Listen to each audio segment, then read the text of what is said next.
on till dawn. Hear the engine roar out loud. We're gonna scream and shout, 'cause that's what we're all about. Singing, what are you waiting for? Let's go, yeah.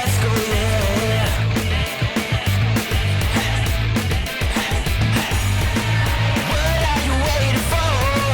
Let's go, yeah.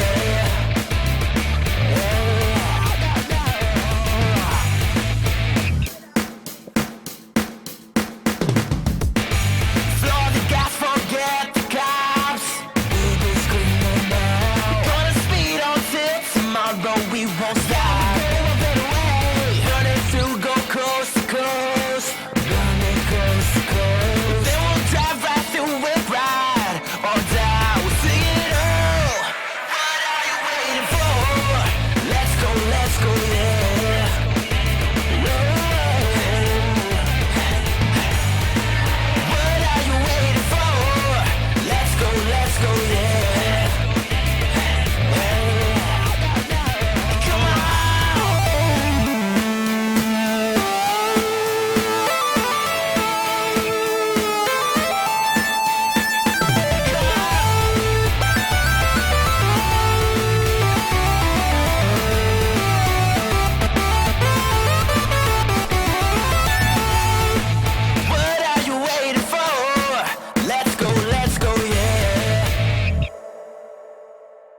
All right, all right. Thank you, Triple Scoop Music, for that great intro music.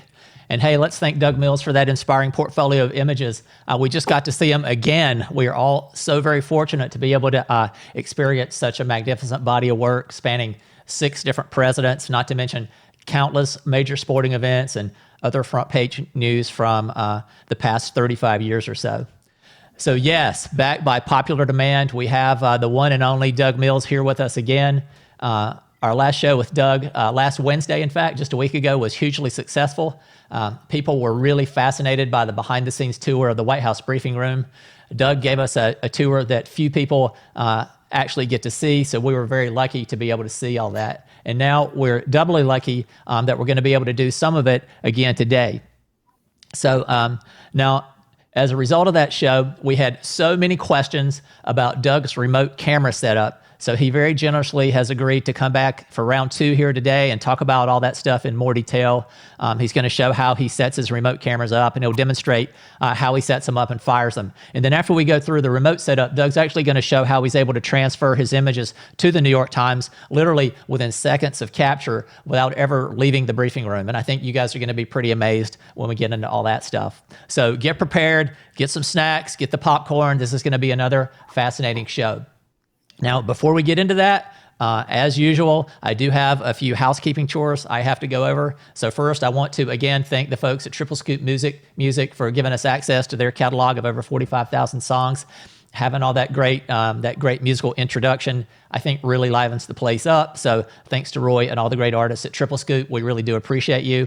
Also, and hopefully you've noticed this for the little plug that I gave him in the credits. At least I hope you noticed it, because that's why I put it in the credits. But I recently became an ambassador for Stella Pro Lights. So Stella Pro Lights are continuous light LEDs that are made for photography. They're made for video, for cinema, and much more. Anybody who's ever seen my work knows that I love continuous light. Now, I'm a Sony shooter, and I do think continuous light is the best solution for mirrorless cameras in a lot of situations. And these Stella lights, they really are amazing. The CLX10 model is bright enough that you can actually use it outdoors in broad daylight to balance out those harsh shadows, but it's small enough and it runs cool enough that you can actually hold it in your hand. And the battery life on these things is insane. You get 1 full hour at 10,000 lumens. That is crazy.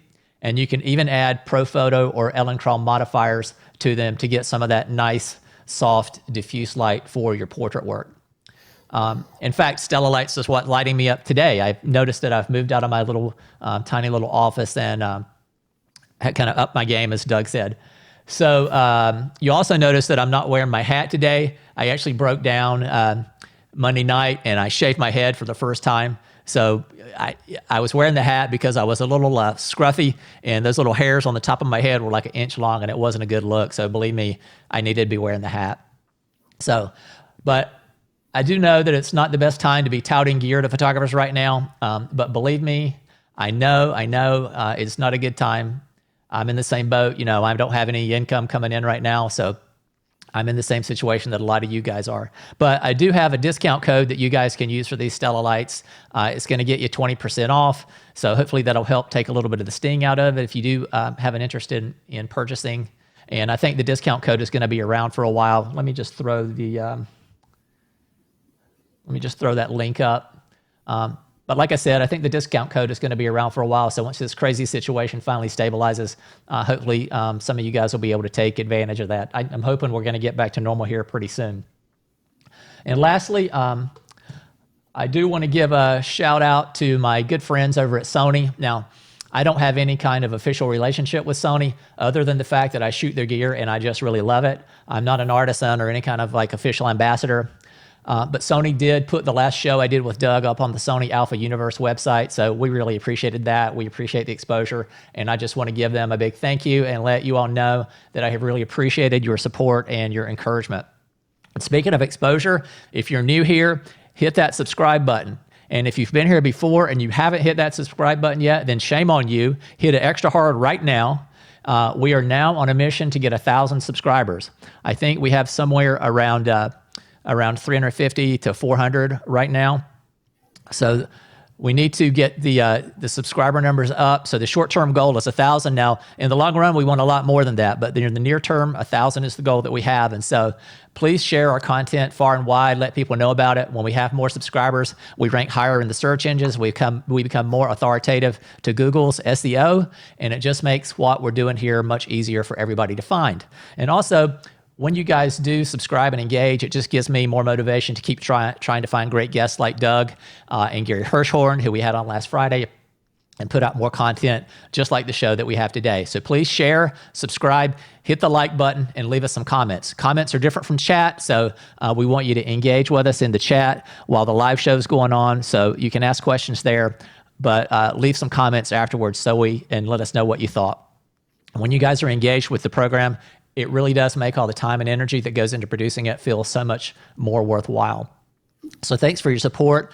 I know it's been difficult times for a lot of us in this industry, and your notes and words of encouragement have meant a lot to me over the past week. So thanks again, everybody. I really appreciate it. So that's all the housekeeping that I have for today. So let's go ahead and bring Doug in here. Hey, so he is back in his little nook at the White House right now, and he's had a pretty busy day. Yeah, it's been a busy day already here at the White House, Greg. Great to see you again. Thanks for having me. Yeah. And again, I don't have the mask on. There aren't that many people here today. It's a pretty quiet day within the briefing room, but it's another busy day. We've had one event in the Oval Office this morning, and then we have another event in the State Dining Room later this afternoon. Probably starts about 5 o'clock. Yeah, so we're going to be a little time constrained today, guys. So I am going to take questions from you all. So just keep it in mind, and we'll try to get to them at the end. And if you post them, I do try to collate them as we go, but it's probably better if you hold them to the end, and I'll let you guys know kind of when we're getting ready to do some questions. But thanks again, Doug. Welcome back. Thanks for taking the time to come back so quickly, and thanks in advance for giving us all your secrets on your remote camera setup. All good. Hey, it's all about teaching each other. Exactly. So let's just back up a little bit and review a bit about where we were on the show last week and how we kind of got here today with all this social distancing stuff. So on the program last week, you were showing us how photographers there at the White House are all working with these social distancing measures that have put in place. So for those that don't know, news photographers have, in fact, been deemed essential personnel. So folks like Doug are out there, they're risking their lives, they're risking exposure for themselves and their families every day. They're out there working on your behalf, to keep you informed and to cover the news and let you know about what's going on in this unprecedented time in history. And at the White House, there are some social distancing practices that have been mandated and implemented for the folks who do have to be there to allow them to hopefully do their jobs and minimize the risk as much as possible. But these new procedures have drastically cut down the numbers of press allowed in the briefing room each day, and they have dramatically altered the way a lot of news organizations cover the news in the White House now, especially of the photographers like Doug, who are now kind of confined to these fixed positions and are required to be more creative and use more remote cameras so that they can provide their organizations with a little bit more variety. So I know on the last show, you mentioned that you guys have been having to get your temperatures taken, right? That's correct, yeah. Get it when you arrive in the morning going through the Northwest Gate. Anybody who's been in the Northwest Gate, hold up your credential, but now you go through a tent, and there's somebody there to check your temperature, and if it's at all, I believe, above 99, then they'll let you stand there for a few more minutes, and then test it again. If you fail again, then you cannot come in. That happens when we come in the morning, and then again before every event. Like we just lined up outside the Oval Office, and someone again came by and took our temperatures again, and then the doctor asked, "How you feeling? How are you feeling today?" Any standard questions, and then off to the Oval Office we go. So I just showed that video that you had sent me last week of all the photographers getting their temperatures taken. And you mentioned on that last show that there was some point where you got quarantined for a period of time because a reporter there had become ill. So can you talk about that for just a minute? Yeah, it's actually happened twice now. The first time was for a longer time.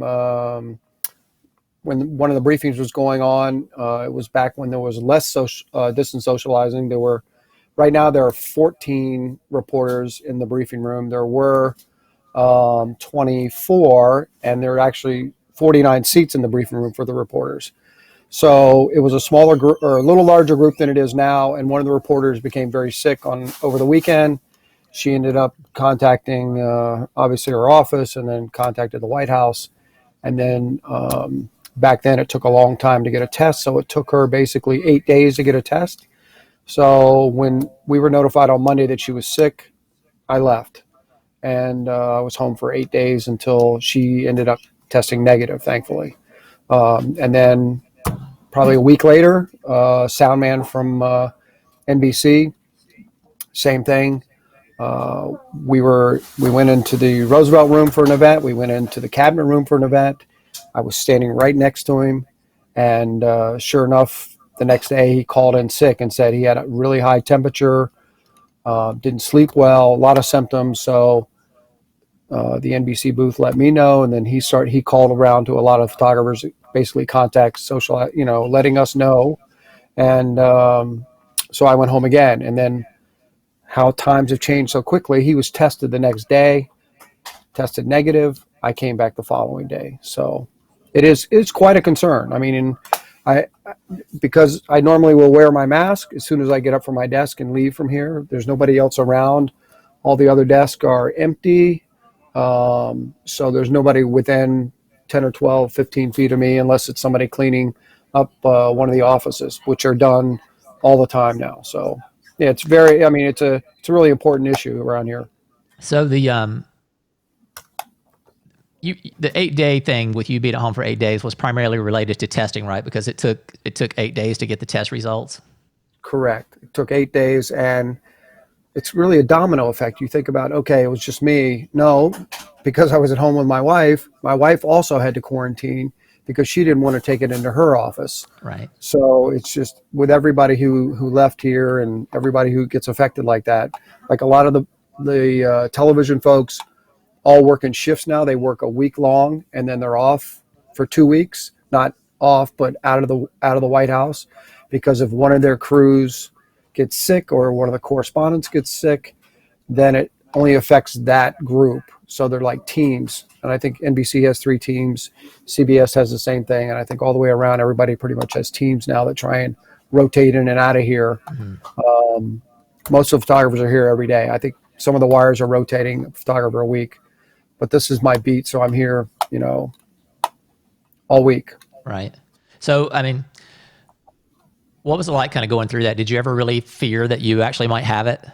Oh my gosh, yeah. I woke up 3 or 4 times, in the night thinking, oh my gosh, I'm sweaty. Had a headache one day, realized I just hadn't had enough water that day. So yeah, it's everybody around here talks about it. Like, oh my gosh, I felt like I had it. As soon as Mark told me that he thought he had it, then everybody was like, oh gosh, yeah, my throat or this. And then luckily it's turned out to be negative. And, luckily we're around pretty much the same group of people every day. And I pretty much come to work and I go home, and that's about it. And maybe go to the grocery store, hardware store to get stuff. But that's about it. Yeah. Right. So one of the other things that you mentioned last time was that there was a picture, sort of an overall of the briefing room, where all the reporters were sort of reasonably spread out, but all the photographers were bunched up into one corner of the room because, well, that was where the picture was, right? So let me just, I have this picture. I'm going to put it up and you can kind of talk about that.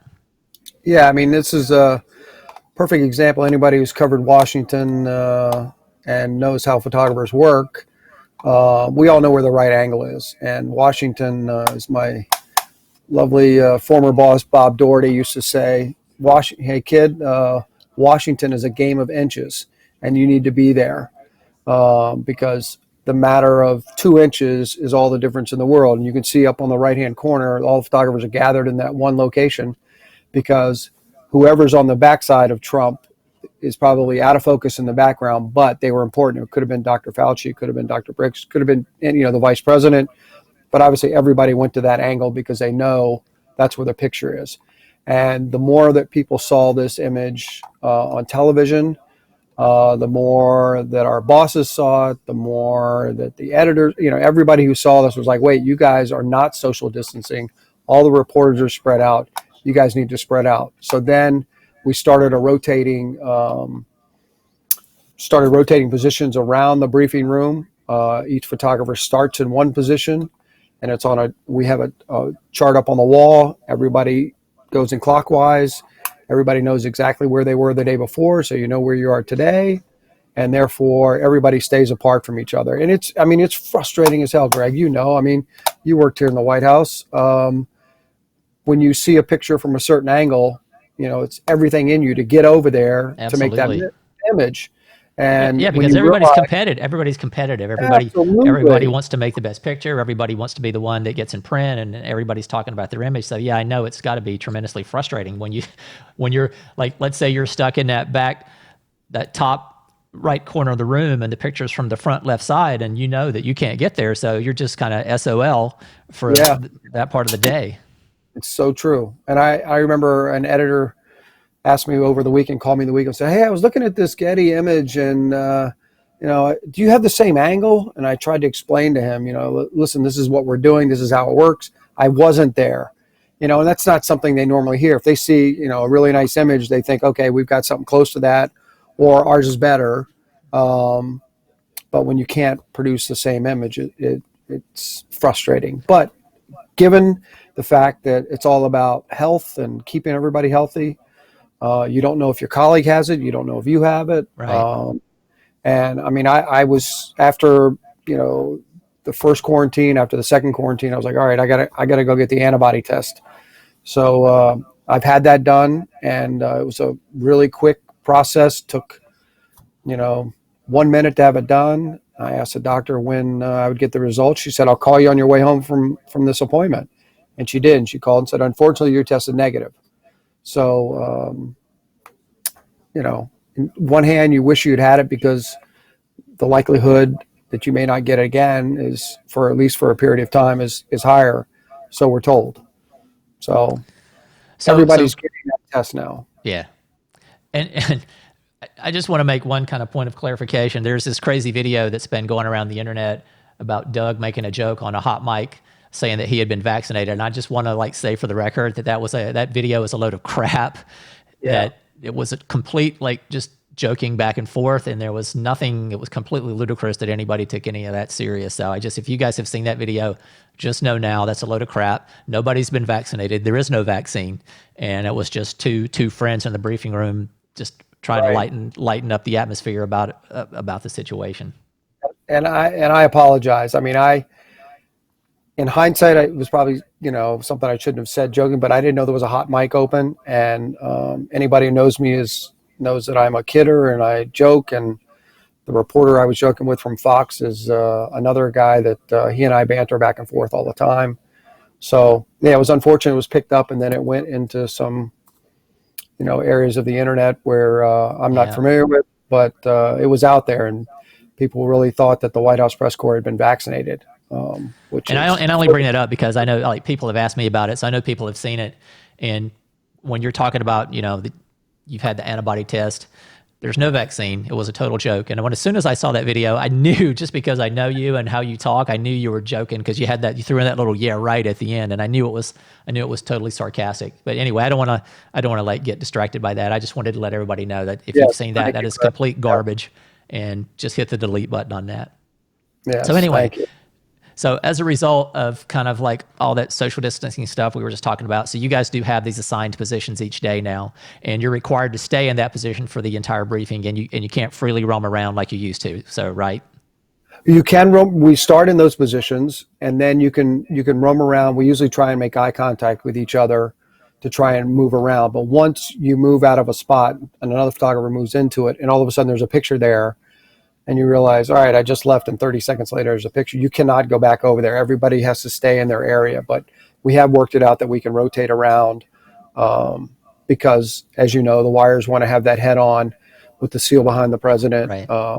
And that is a must for all the wires. So it's nice for them to rotate around. And was this a requirement that was directed by the White House, or did you and the other photographers just sort of get together and come up with that arrangement on your own? It happened. It was an arrangement that myself, and I'm a member of the White House Correspondents Association. I'm the still rep. The issue came up over the weekend where people were watching the Saturday and Sunday briefings and looking at all the still photographers jammed up next to each other. And my phone started ringing and saying, Doug, we got to fix this. This does not look good, and it's not healthy. It's not safe. Come up with, an alternative. Otherwise, we're going to have to limit the amount of photographers. And that was the last thing I want to do. Right, the first exactly. thing is say, okay, all right, now that we only have 7 of us in there, let's knock it down to the Air Force One pool, which is only 4. That's not fair. So I explained to everybody on Monday. I talked to everybody, all the photographers, all the organizations, all the bosses, and everybody I could reach out to, and said, we've got to come up with a plan.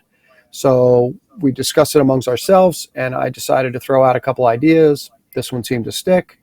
And so that's the way it's been. I mean, we've had a couple problems, minor problems that people have noticed, like people were, again, seeing a picture and thinking, damn it, I got to get over on their shoulder and shoot the same thing.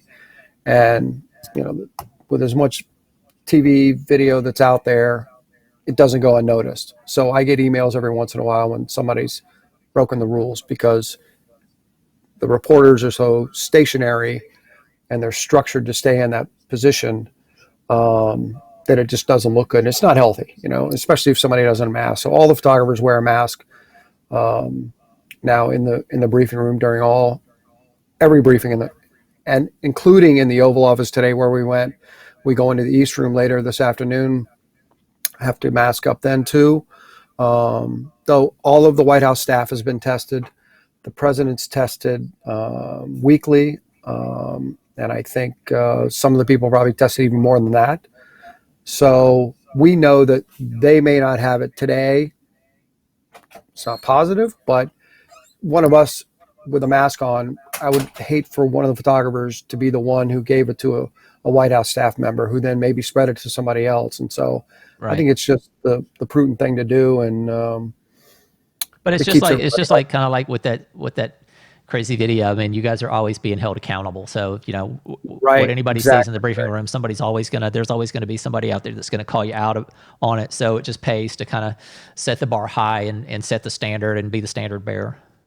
So true. Yep, exactly. So kind of as a result of being stuck in these fixed positions, you guys have sort of implemented a number of remote cameras around the briefing room so that you can provide multiple angles and a variety of images to your publications.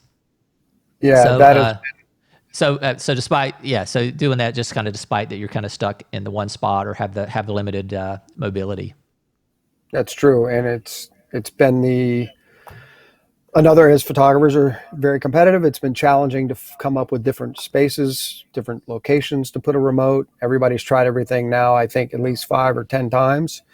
So it's always nice when you can find one little niche that hasn't been done yet, and you think about it. I wake up in the middle of the night thinking about, what if I put it there? What about if I try here? Or what about if I try a longer lens or a wider lens?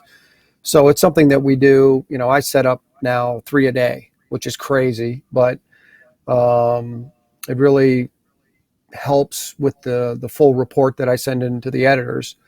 And I think most of the wires set up at least 2 also. So it's, there are a lot of remotes in the briefing room during a briefing. You may see 7 photographers, but there are probably at least 20 cameras. Wow. Where you can't see them. And some of them right on top of each other and others spread out into their own little unique spots. And if anybody who's done remotes knows that they're not foolproof, and you gamble the focus sometimes. But now with the Sonys and Nick Didlick from Sony and David Snyder have taught me a couple tricks with the tracking focus. So before, you would put down a remote and put it in a section and, all right, let somebody walk through there and you pre-focus on them and say, okay, when the president walks there, I'll have them sharp. Well, now I just put it in a zone and put it on front button focus, and the camera automatically will track them. There's Mr. McNamee behind me. I see Mr. McNamee back there. What's up, Win? So so that really helps with, normally you'd have a remote and you're shooting at 5, 6, 4 at the most if you're indoors, and you may have 3 or 4 frames sharp. Now I've got every frame sharp. I can put it outside and have the president walk all the way by, and it tracks him the whole way. So that is a lifesaver. I can imagine. It's kind of funny. You were talking about, how many different ways can you shoot somebody at a podium? That's sort of like the trick in Washington is like the challenge is how many storytelling pictures can you make of somebody speaking at a podium? And I remember like my first week in DC back in 1989, this very wise television cameraman named Doug Allman was giving me a ride. And one of the things he told me was like, kid, you don't come to Washington to make pretty pictures. You come to Washington to make history. And so that was something that I always kind of had in the back of my mind. It's not so much about the pretty pictures and the dramatic lighting. It's really about being a storyteller and documenting history. So before we get into the actual setup of how you do your remotes, and speaking of David Snyder, and by the way, shout out to David because he is the best professional services camera rep ever. Thanks, David. Yeah. He is great. And David works very closely with Doug and all the photographers on a lot of these technical issues like remotes. And David sent me a few pictures of Doug kind of in action and with some other images of situations where remotes have been implemented, like the State of the Union address. So let me just see if I can pull these pictures up here. So there's Doug all kind of masked up and gloved up in his part of his social distancing on C-SPAN. Good old C-SPAN. And this is a picture from the Oval Office. That's Doug on the far right side, kind of with his 70 to 200 on the sofa, surrounded by all the press in there. Clearly not social distancing there. Yeah, these pictures are pre COVID-19 and pre-social distancing. So this is from back when things were normal. This looks like on Air Force One, and that's Doug kind of at the end of the desk with his camera. Looks like he's composing and shooting his images using the LCD on the back of the camera. Yep. And that's Kevin Lamarck, a Reuters photographer in the blue shirt there beside of him. This looks like it's from State of the Union. It is, yep. That was 2 years ago when I was cool. Yep. And this is a picture David sent me, I guess, that Ivanka must have really liked because she put it out on her Instagram, and he only got a mere 138,000 likes on that one. So at least she gave you credit, right? It's good exposure. Yeah, exactly. When you leave journalism and you start working for yourself, that's what we work for. We work for exposure, and we pay our mortgages in exposure. Yeah, absolutely.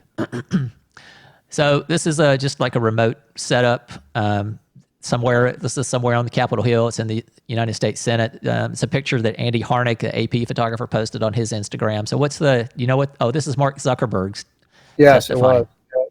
And that's, it may look like it's quite a spaghetti mashup there, but there's a tree in there somewhere that everybody started to mount on and then started adding tripods next to it and so forth.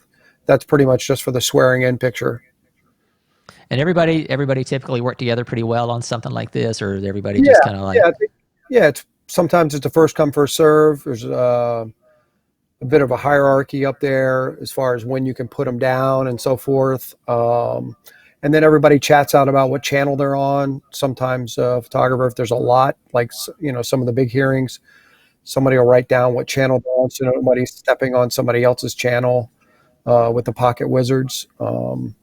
So yeah, it's very cordial. But the unique thing about this is looking at all the various lenses. Right. Some are wide, some are tight, some are super tight, some are super wide. So yeah, I think. And some people, I'm guessing, probably have more than one camera here.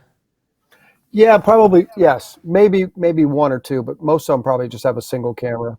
Because then you start running out of lenses that you need and that you may need for the hearing. Right. Yeah, it's a nice Harnick picture. So this is a picture from somewhere at the White House? Yes, from the balcony, the Truman balcony, where the White House let us set up a camera for this event in the or out in the South Lawn last week. And then this is the actual camera that that's the picture that it made. Standing in the back, If you go to that first frame, Greg, yeah, I'm back there just where the fountain is, standing up on the top of that riser, firing it from there, which is a Yeah. pretty good throw. I had them on long range, so that really helped. About how much range do you get out of your pocket wizards? That's almost pretty much the max right there, a few hundred feet. I think they say 300 to 500 feet. So it's a good throw, and it all depends on the RF around. Right. And there's typically a lot of RF at the White House. Yes, and Just I brought the between the networks and the Secret Service and the military and everything else. exactly. You need even the wireless mics for this event. You run into that every once in a while too. Okay. So here's the infamous Comey picture. Doug was in print everywhere. This picture was everywhere. And this was a picture that he made with the camera mounted on a monopod, and he just lifted that camera up above the top of the crowd and just got this storytelling, scene-setting image of when Comey was testifying before Congress. Just like that, right there. Yeah, we're going to look at that in just a minute. So I did have a question for you. So like Sure. with Comey, like how many other photographers were using cameras on a monopod that day to get a similar view? Were there other people that did it? I think there was one. I think Andy Harnick may have been the only one that I recall from AP was standing there. And this is one of those things where everybody comes out and puts their cameras down to mark their spot. You know, hours before, I went out and just stood in that spot in the back of the room and didn't move. You know, I was kind of obnoxious about it, but I didn't move. Right, because you had the dead on center position. Yeah, So 'cause I just and knew the exactly picture where I is wanted to be. this image is perfectly symmetrical. Yeah, lined up. I mean, I could have not orchestrated it any better as far as where his head fit. The fact that nobody was sitting directly behind him with their feet around his head or neck, you know what I mean? If there was somebody's legs would have been straddling his head, you know, that would have, or somebody with a white shirt on. You just run into, there's all kinds of variables that you think about. And Well, the precision of the composition is actually really impressive because I hadn't even thought about the fact that Comey himself is actually framed up against that blue carpet. So he's Yeah. very clean, and that's what makes him, because there's no distracting elements behind him. That's what makes him pop out and stand out so well. If somebody had been sitting in that chair right behind him and you were just shooting into like feet and legs, I Right, don't think yeah. the image would have been as impactful. And And a then the lot of way people, everybody, yeah, a lot of people think that are curious about your monopod setup, and they're wondering if you're using some kind of like remote LCD screen or something so that you can actually see and compose the image, but you're not, right? You're just like you tested this out, you sort of knew the angle to set your camera at, and you just shot it really wide, but you can't really like fine tune the composition here, right? exactly. Yeah. I mean, there are, this was what, 2 years ago, 3 years ago, wasn't the capability to go wireless with a camera. Now I can hook it up to my phone and, you know, at least look at it and see where it is, maybe focus it wirelessly. Then I couldn't. So I was basically testing, look at it, put it up again, figure out where I thought I want to have the right, you know, tilt on the ball head.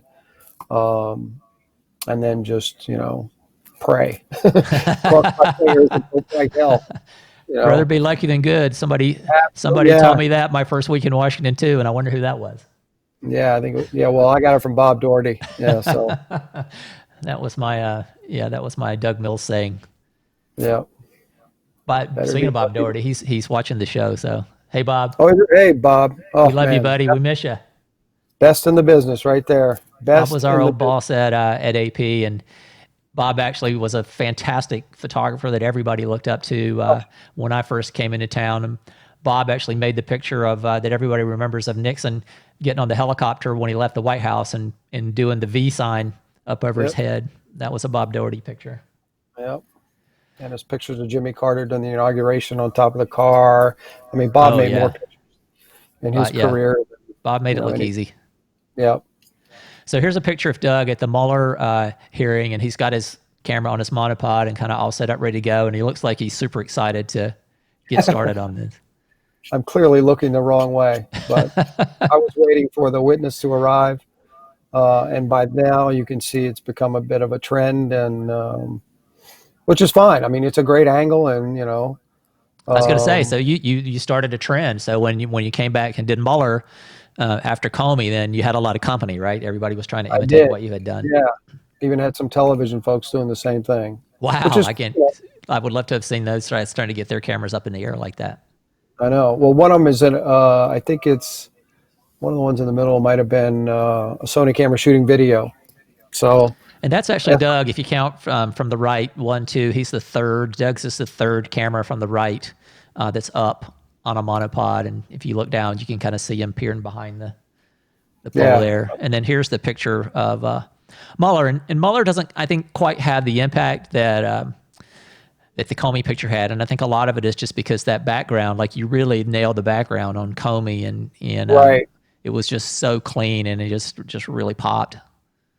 And this one was super wide because we were right. If you look down the bottom of the frame, that's me with the strap going through my head. Oh yeah, that's Doug right at the. You can see Doug at the bottom of the frame. And just we had basically 3 feet between the table and the committee members behind us, members of Congress who were there. So not a lot of air there. Right. So it had to go super wide. That's why you see a little bit of distortion. I figured it had more distortion because you were wider. Plus, there were more people doing it, so more cameras to be in the way. So exactly. And so this is a picture that I guess you had tweeted about. That was from a remote camera on top of the White House. Yes, on top of the cabinet room. If you're standing up looking where this picture was taken, the Oval Office is over to the right. That's the Rose Garden down where the president had just held a news conference. And how do you go about getting that access? Well, it starts with trust. That's the first thing, is talking to the White House staff, the wranglers, and then senior staff get involved with a decision like that. Because it is in such a vulnerable and visible spot.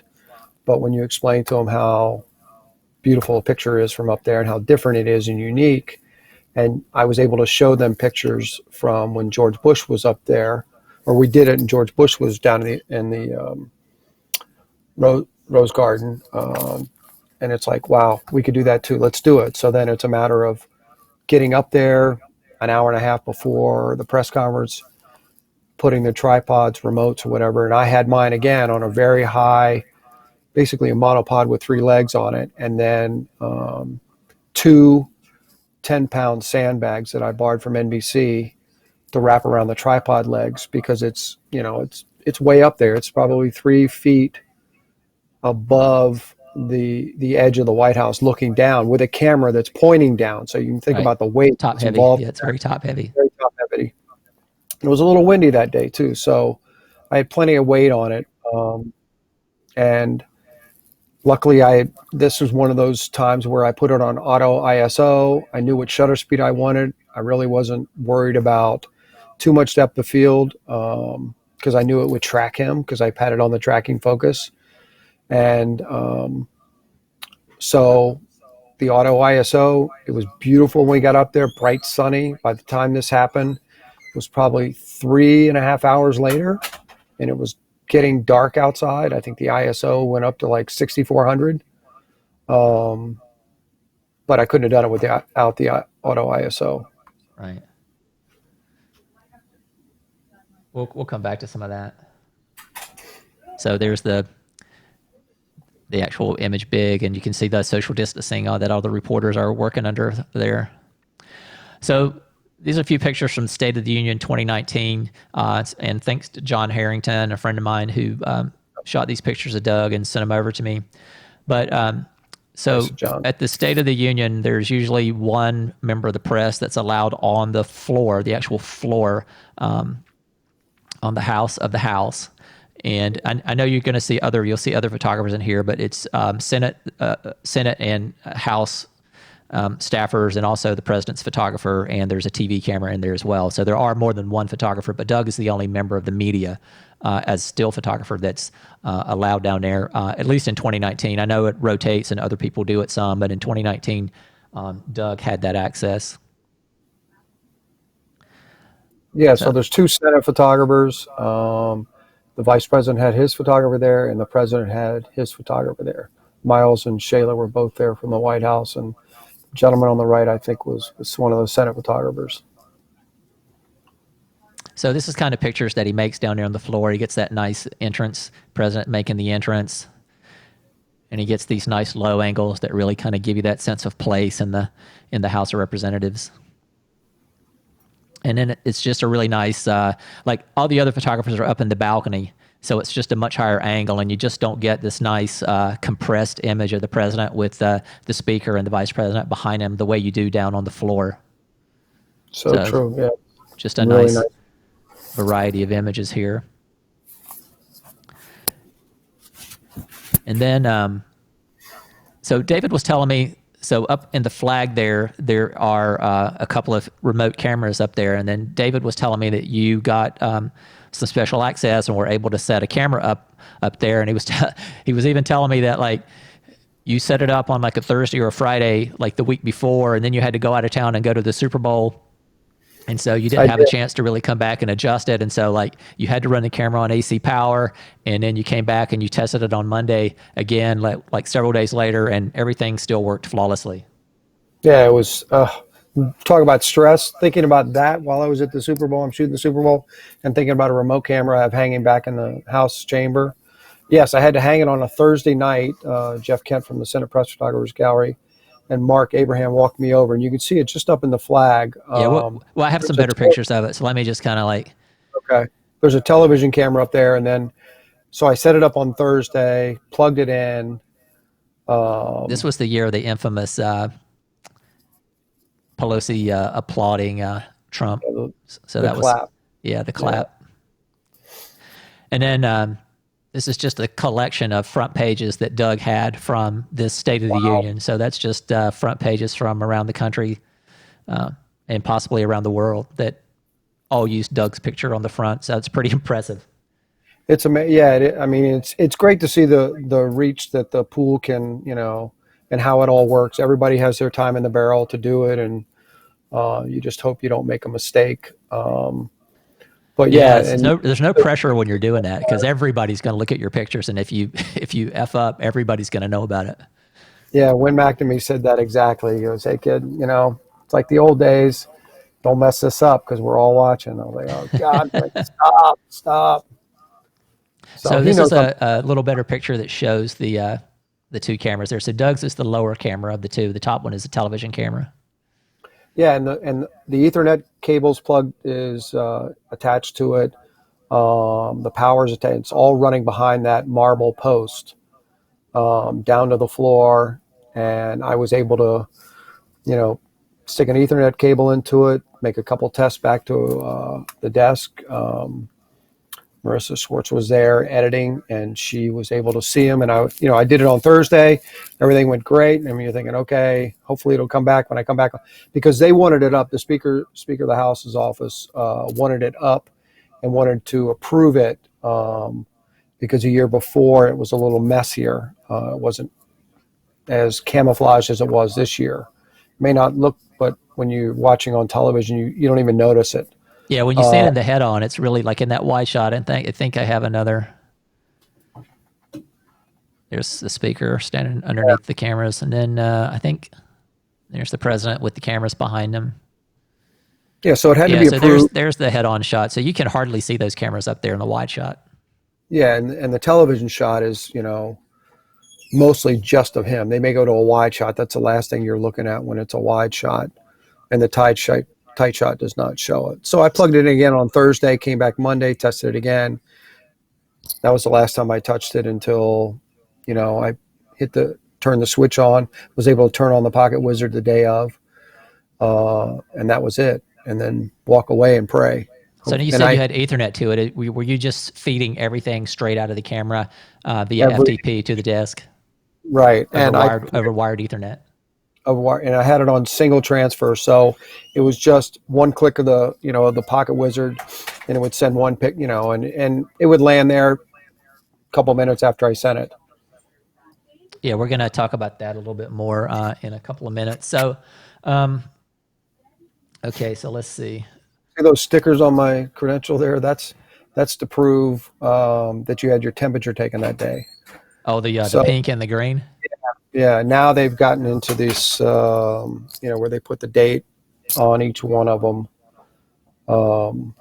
So it shows, when somebody looks at you, they know that you've been tested today.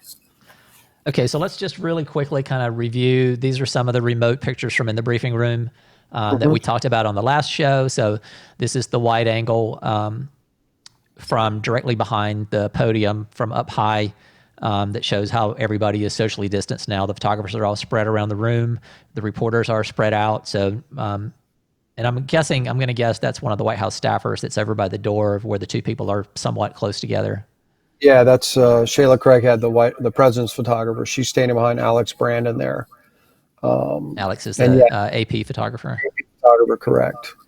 And And in the back, then, let's see here. So there's that picture again, kind of showing what set off the assignment of positions. So you see all the photographers gathered together, kind of in that, and that's where the picture was. So everybody wanted to be there. That's where all the people lined up. So this looks like it's from a remote. This like straight in front of the podium up high. Yeah, up high. I have the only ball head up there. I came in on a weekend looking for. This was a couple years ago.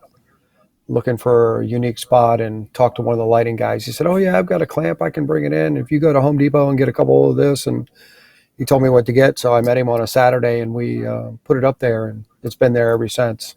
And it's the only one up there. This is kind of what it looked like before the social distancing. The briefing room was packed, and everybody on the stage is packed together. And then, as the social distancing measures came in place, everybody's got to get their temperature taken before an event starts. So this is one of the medical staff from the White House taking temperature of reporters, and then just wiping off the podium. And that looks like your remote camera as well. Oh yeah, yeah. I set it up early, and I knew that they would be out there at some point during the day, and I kind of stuck my head out there. I was like, "Oh shit, they're cleaning! I better get out there and fire my remote." So, So this is that couple, same angle. yeah, which is it's a great angle if it's not overused, as Bob Doherty would say. And these are just some of the signs that are plastered around the briefing room about the social distancing situation. And here's a reporter, one of the first reporters who wore gloves and a mask. I think Doug said last week during the briefing, and he actually, did you say he became ill? He became very sick, yeah, but he ended up testing negative also, which he thinks was a false negative, but because he said he was really sick. So there's that overhead position again. With a different lens. This is another remote shot here.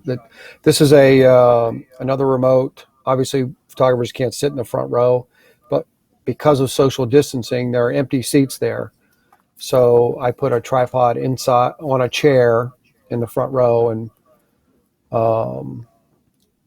when he says tripod, he's talking about like a little tabletop tripod.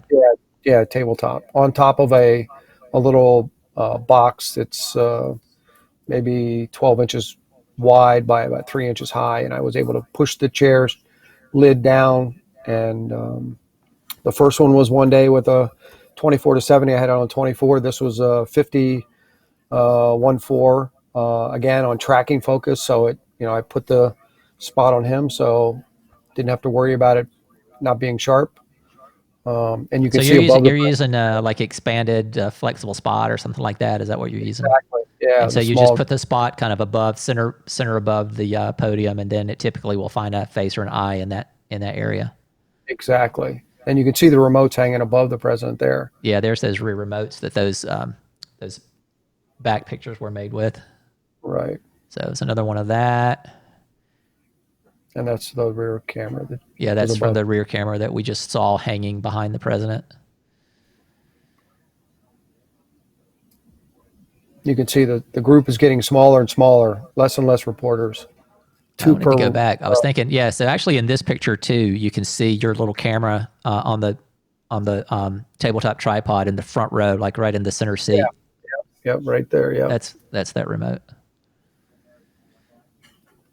This is another remote. So Doug sets this up over by the doorway to the left of the podium.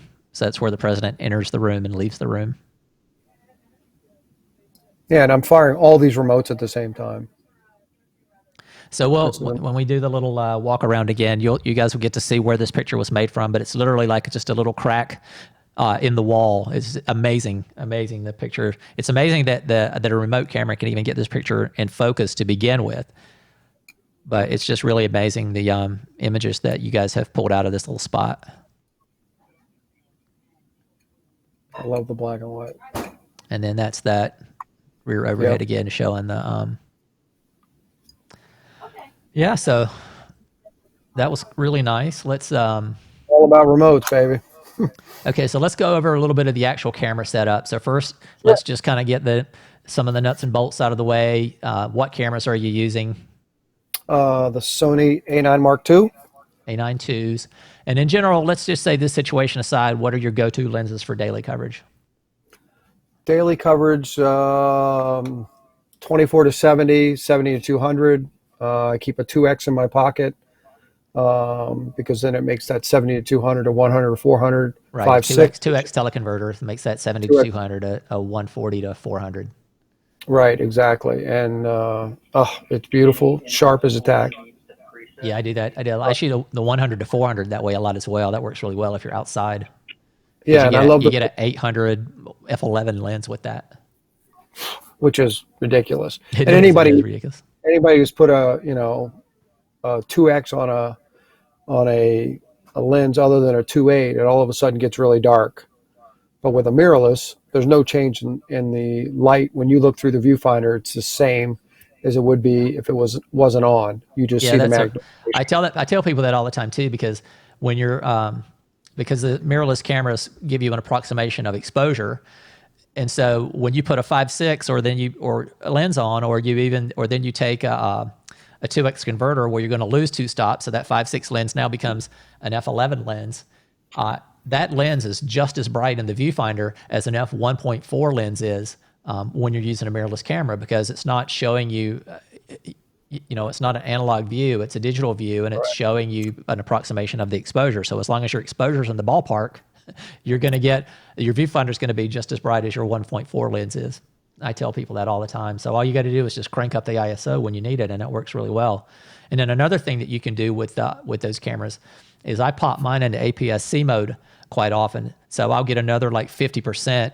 And it's basically something that you could do by cropping the image in post-production, but you just do it in the camera, and then you get an image out of the camera that's cropped the way you want it.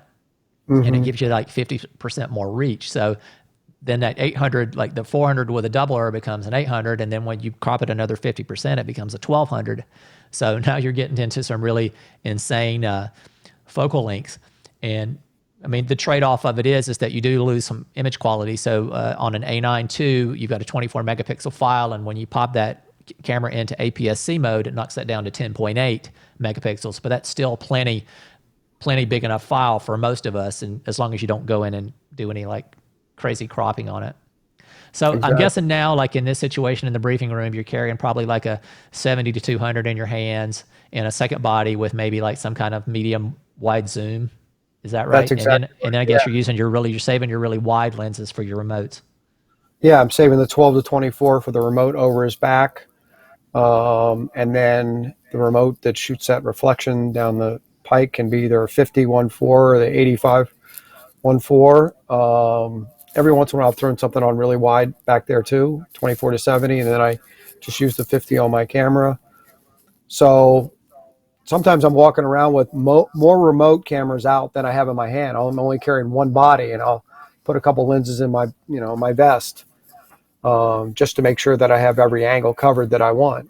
And that seems to be the best way to go, because the more variety you can give, the happier the editors are, because there's so many stories being written about this.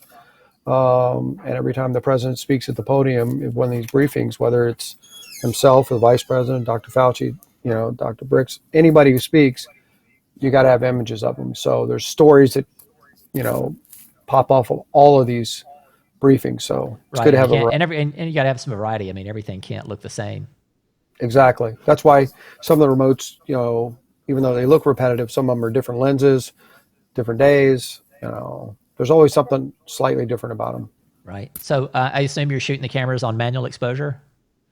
Manual exposure, yep. And do you use auto ISO? I think you mentioned that back when you were talking about the picture that shot in the rose garden from the top of the cabinet room.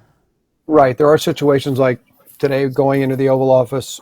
I noticed that they have the drapes drawn, so I went straight to auto because I knew if he started talking or made a picture right away, and I was trying to adjust the exposure in the viewfinder, which I do, then I may miss a picture. So I know if it's on there, it's going to be an auto. That's a piece of cake. I can go with that. But once the photo op starts, and maybe a reporter is asking, or there's a minute into it, and I know it doesn't appear like any moment, then I'll crank up to the ISO that I know I can dial it up and see it, and it's just like turning on the lights, in a room. The Exactly. camera, see the light come up, and you're like, okay, that's perfect exposure.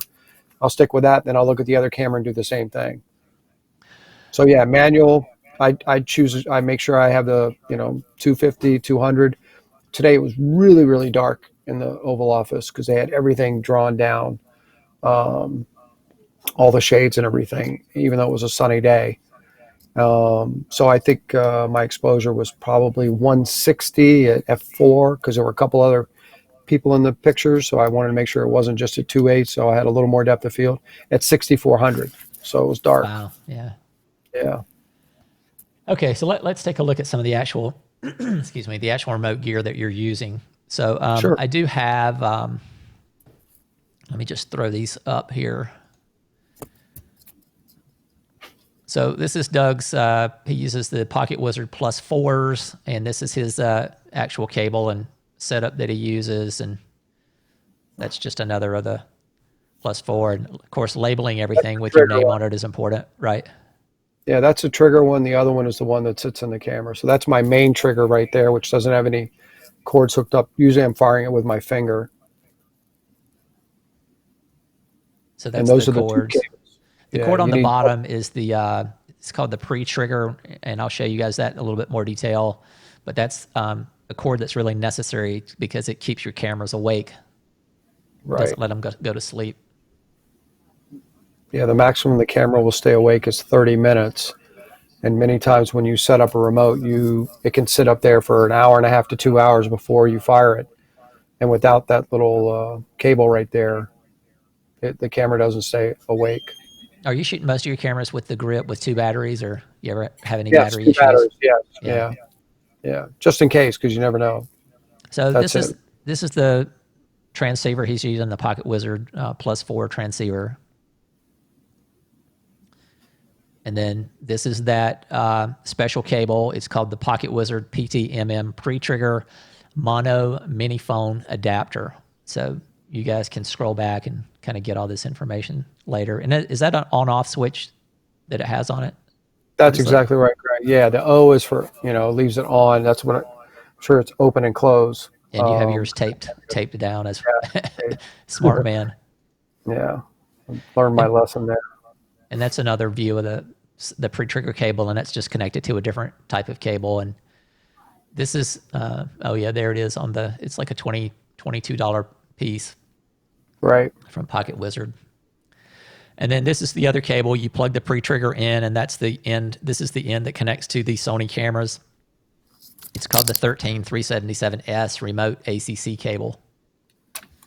So that's the three pieces that you need.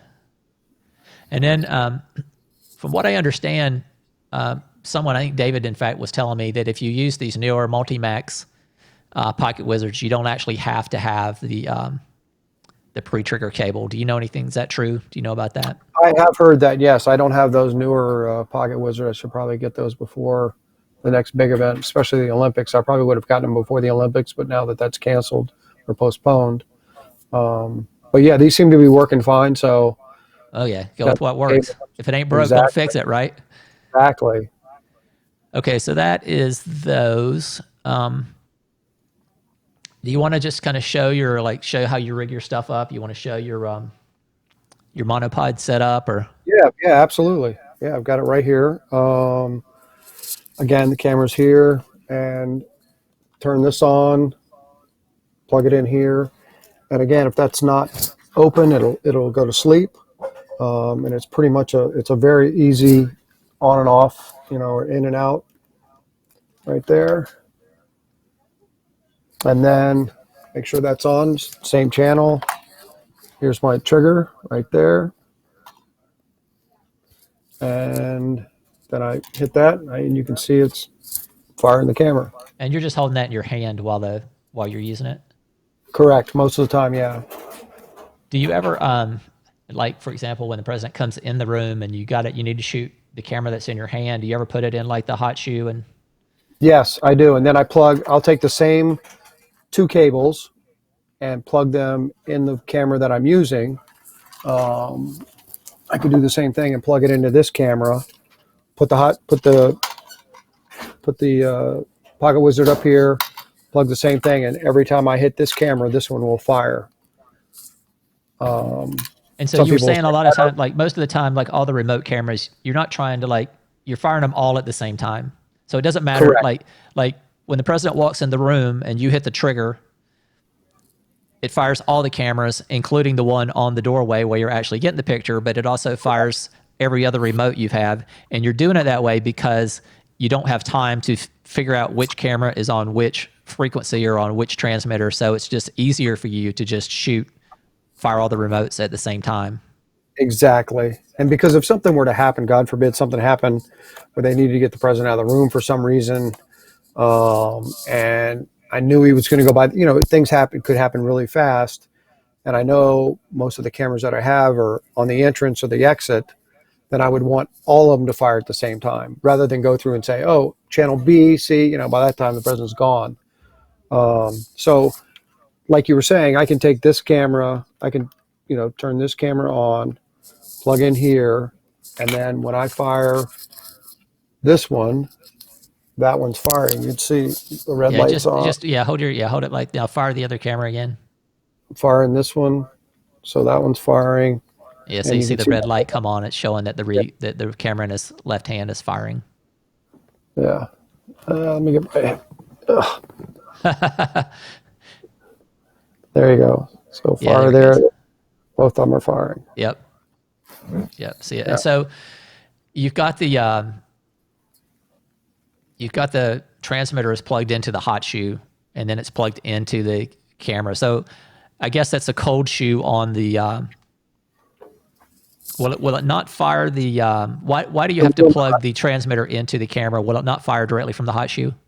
Correct. Yeah, I think the hot shoe on the Sony is so much more advanced for its strobe. Oh, yeah, that's right. It doesn't have the same pens. And right, it would need a Sony specific shoe on the transceiver to be able to actually fire it from the hot shoe. So that's why you have to plug it into the side of the camera. Correct. And I'm sure that's going to happen down the road at some point, where somebody will come up with a device that slides the hot shoe, an adapter of some type. That would be great if Sony, David Snyder, you listen to that, or there's an adapter. There's an adapter, David, that goes underneath here. If it was an adapter that went on here that was compatible with the camera that then fired this once you plugged it in, that would be awesome. Yeah, hopefully there's some engineers watching. Yeah. Nick Didlick will figure something out. Okay, so that's pretty cool. Do you want to? Oh yeah. So then, like for anytime I'm doing, up above, here's my ball head that goes here. Hang on a minute. David's just texted me. He says the shoe is not the issue. The camera is in silent mode. It will not send a signal to the hot shoe when it's in silent mode. Ah. How about that for a support from our Sony rep? We get it live during the program. Of course, Snyder. Amazing. So let's see. So as far as like the monopod, I'll put, So this is how Doug fired the Comey and the Mueller overhead pictures using a monopod like this. Yeah, and then I'll extend it as far as it'll go, and then pull this out now, and I can get a better idea when I look up, what it's going to look like. And then choose my focal length. Like I did in the Oval Office today, we had so much time in there. I was able to, start out at 20 millimeters, go to 16. And I looked at it, and lo and behold, it's standing over my shoulders. Jared Kushner looking at, like, oh wow, So then I went a little wider, and he's looking at it at the same time I'm shooting pictures of the president during his meeting. So, Oh, you sent me that picture. Let me see if we'll keep talking, and if I can get it into the program, I'll move it over. yeah, and it was a meeting today where the president met with the governor of Louisiana and Dr. Fauci, Dr. Birx, the vice president, a couple other economic people, and another doctor from Louisiana, where the Dr. Fauci made some news about a new drug that's on the market now to help treat the coronavirus. So it was actually pretty newsworthy Oval Office event. So Dr. Fauci talked about a legitimate drug to treat coronavirus, and not Right. Yeah, nothing. something that's fact based. Correct. Yeah, so it was, and they seemed very excited about it. So again, here's the monopod, and this is a pretty beefy one. And just because of the stability, it's got to be strong. This is a Gitzo, I think you can see that, and it's a really strong carbon fiber, light but sturdy. And when you're holding it up 12 feet in the air with the ball head over, and I'm sure if Bob Doherty's still watching, how about that, Bob? You bought this for me 30 years ago. All right. Hey, Doug, I have that White House picture. I'm going to cut over to that. So this is a picture that Doug made today in the Oval Office using the exact setup that he's showing you right now. Pretty wild that plane landed on that table, right? Yeah, that's pretty nice. And again, Doug's not using he's not able to see the screen, so he's just sort of guessing. And he's done this enough times now. He has a pretty good idea like how to aim his camera and what kind of angle to hold his monopod at to be able to pull off an image like this. So that's pretty sweet. Yeah, it's like a bird's eye view. I love them. I mean, some people say I'm addicted to them, but I really like to have that vantage. All right, so you want to let's try to do the phone thing again, and we'll kind of Sure. walk in the briefing room, and you can kind of show everybody the diagram of like there's no actual briefing in the briefing room today, but Doug is going to just show you like where his position would have been and how he would have placed his remotes and kind of like what strategy, and he'll also kind of show you some of the remote positions that are in there. So we're going to give him just a minute to kind of transition over to his phone. All right. Oh, did I just lose you? Yeah, you might have to reconnect the phone.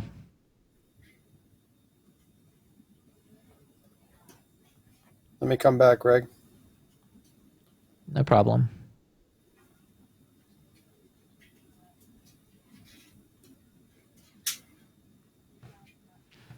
Yeah, we're just trying to reconnect Doug's phone. We lost the connection, I guess, because we were keeping it open for so long. Yeah, here it comes. There it is. Right. Yep. Technology. All right, go horizontal. Horizontal, and I should need to go flip the camera. Yeah, flip the camera. Call back in. No. You don't have to log off. Just you should flip it, and it should automatically just.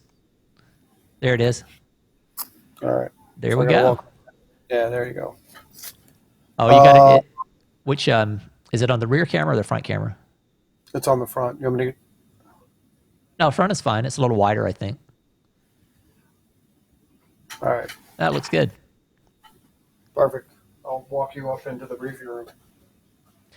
Hey, show everybody like where your workspace is there. Just kind of show them again, like what a tiny little spot. Like this is the glamorous workspace of the New York Times here in the back of the White House briefing room. Just a nice little cubby there. All my stuff. Chargers, bag. It's all right there. Yeah. Some of the lenses up there. So yeah. So I'll walk you into still country. This is where all the other photographers are. See Mr. McNamee's sitting here. Hey, what's up, guys? That's Win McNamee. Oh, she's over there. Who is this? Greg Gibson. Just Greg? Yep. Hey, guys. You're on live, YouTube. Ears. me go get my mask before I go into the briefing room. Hey, Doug, I think let's reconnect and have you turn the camera, use the rear-facing camera, because I can't really hear you. Okay, I'll do it. So Doug's just going to disconnect there for a second, and he'll come right back.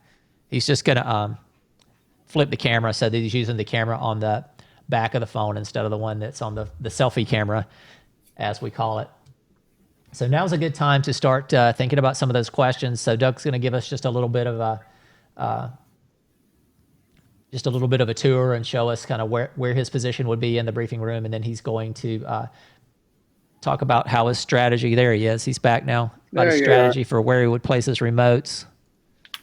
All right, there we go. There we go. That's a lot better. Yeah, that's a wider view. There's still country. I see McNamee hightailed it out of there. He did. See, there's all the gear hanging out. All the other photographers back here. Mr. Bucci. Hello, sir. Bucci, what's up? Greg says hello. So Evan Bucci is the AP photographer. There's all the tripods lined up. Yeah, that's a good idea. Get a little hand sanitizer before you go in. Yep. Oh, shit, I forgot my damn mask again. My apologies, Greg. Let me grab my mask again. Oh. I can't, yeah. We want to maintain protocol. We want to keep everybody safe. Here it is. All right, now we're back. Sorry about that. No problem. Do you have your camera with you, Doug, so we can do the FTP thing? Okay. Yep, right here. Pretty sure. Which one are we gonna do? We got to do the other camera. We got to do the one that's mounted. There's a lovely Carol Lee from NBC News. Yeah, Doug set up FTP on his other camera, and then we're gonna just kind of show you guys how he actually sends the images from out of the briefing room. Literally within seconds of when they're captured.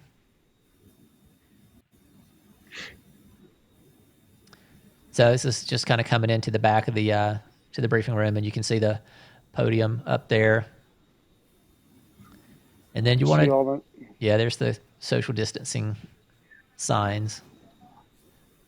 Where's the show them the diagram, Doug, where all the shooting positions. Oh yeah, sorry, Greg. Yep. Right over here on the wall. So this is the rotation that I guess Doug sort of organizes all this, and they assign the positions that everybody's going to have each day, and it rotates on a daily basis. So you won't have the same position every day. And this is kind of, and like you said, Doug, this is where everybody starts, right? So everybody kind of starts in these spots, and then they can move around as long as they maintain some distance. Right. And then back here is our little sign-up sheet to show who was last in what spot. So looks like on 4/27 was the last briefing in here, and Getty was head on. So then everybody knows where to go from there.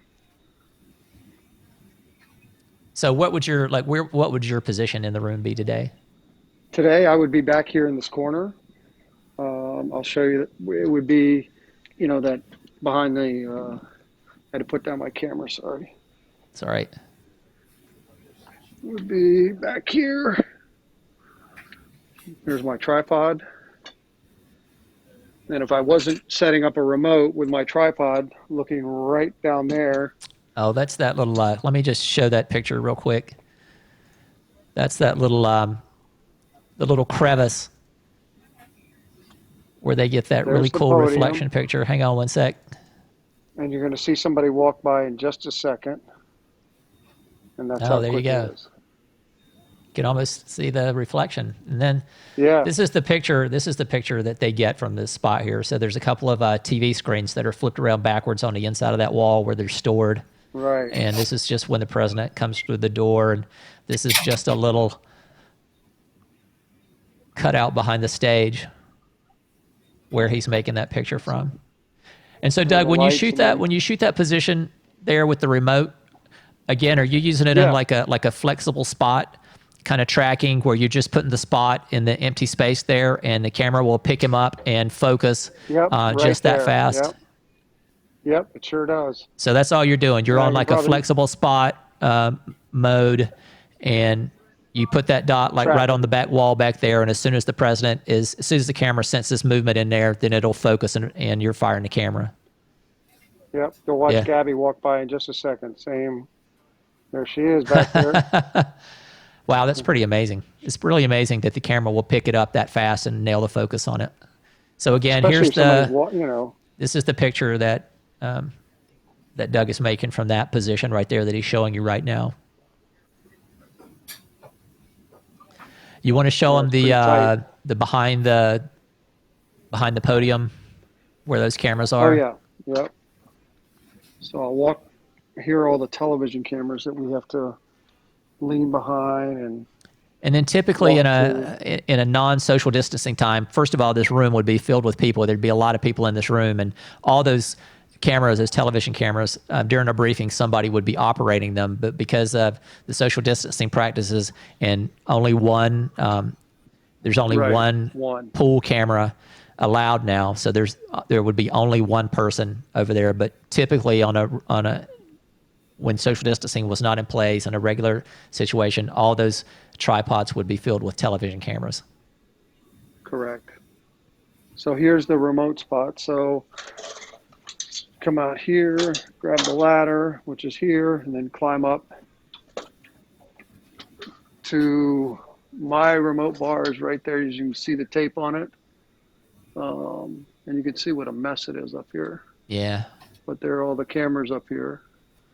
And there's probably, one more, 2, 3, 4, 5. And then the ones over there. And then this is the view that you get. You get this view right there. Oh, yeah. There's the podium. Tilt down just a tiny bit. Yeah, there's the podium right there.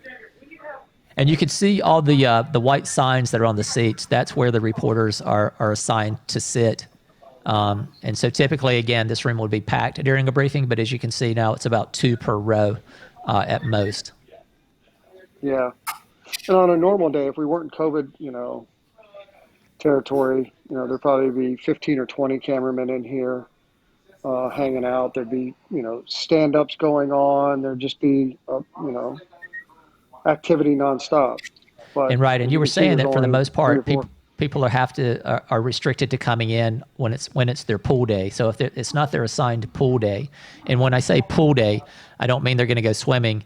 When you're the pool, that means that you were there as a representative of all the organizations. So the television pool person, the television pool camera, and the television pool reporter, they're going to report back, and they're going to share all their material with all of the networks and TV stations. And so when Doug talks about being the pool photographer, like for example when he was at the State of the Union, because he's the only person that's given that access, he has to share all of his material with pretty much anybody, any organization that wants to use it.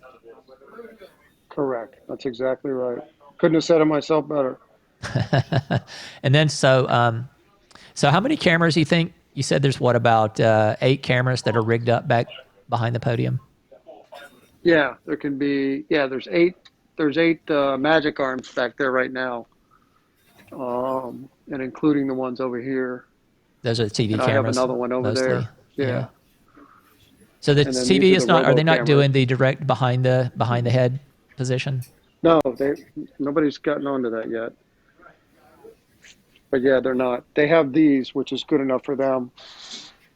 Yeah, because they want to be able to see their reporter in the back. I Correct. guess that's more Yeah. just a cuts position to be able to see the people who's asking the question. And here's the view. Here's another spot here for remote, which is the one at the door when you see the president walk through this way. Let me just pull that up real quick.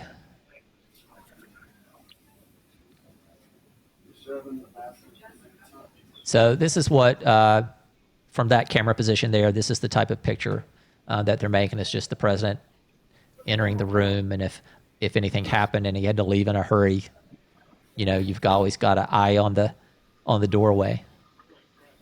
And again, And that's that's one the of the other reasons view. that Doug is saying that he's firing all his remotes at the same time because he doesn't have time to think about changing channels or using different transmitters, because if something happens, he needs to know that that the camera he needs to fire is going to fire. So yeah, there's that ball head. That's that position. Go back up. Just go back up on the ladder and show that rear position one more time. Sure. And I'll just pull that image up as well. So that's the picture that they make from those rear mounted cameras. So obviously he's shooting a 12 to 24 on that back shot, so it's a much wider view with his still camera than it is with his phone. Such a great angle too, right? Yep, it sure is. Yep. How long ago did you guys start doing that spot? Well, we've had him over, Greg. We've had him over in like this position for years. Like way over here, like there.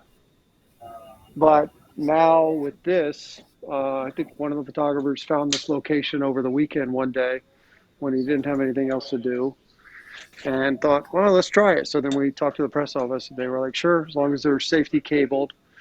They all have to have a safety cable like this. So in case something were to break, this has to be attached to the camera.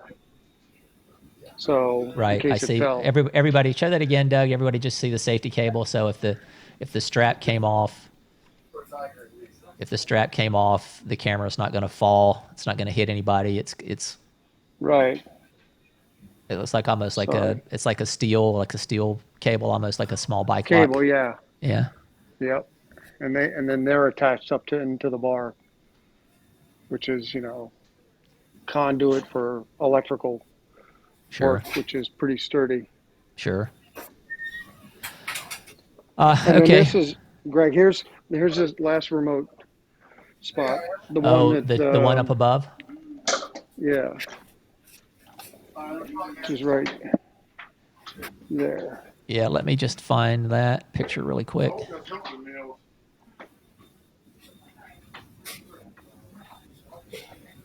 And I'll show you.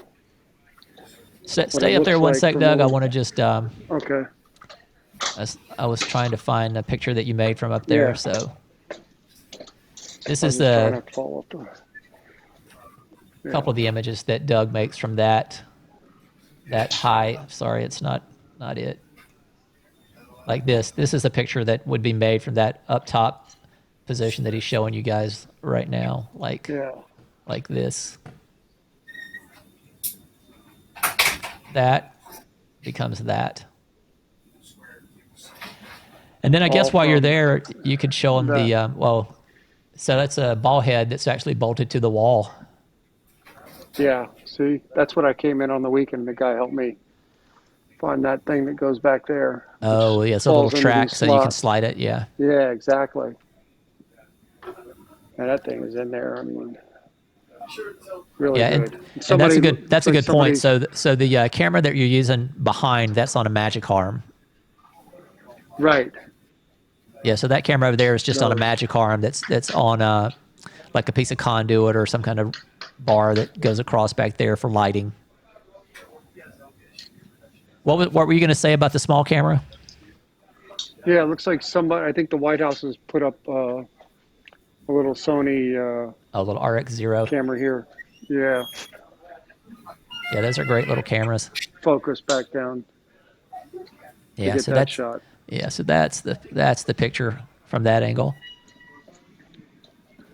And then these are the spots like here. That's one of the spots. Doug, while you're over in the middle, just kind of show them like the low angle position from the seat. Oh yeah. So when you typically put a camera in that seat right there. Normally there's somebody sitting here. Yeah, somebody's sitting here, but you put it in here, and it goes. This is just like that. Kind of that picture from there. Something like that.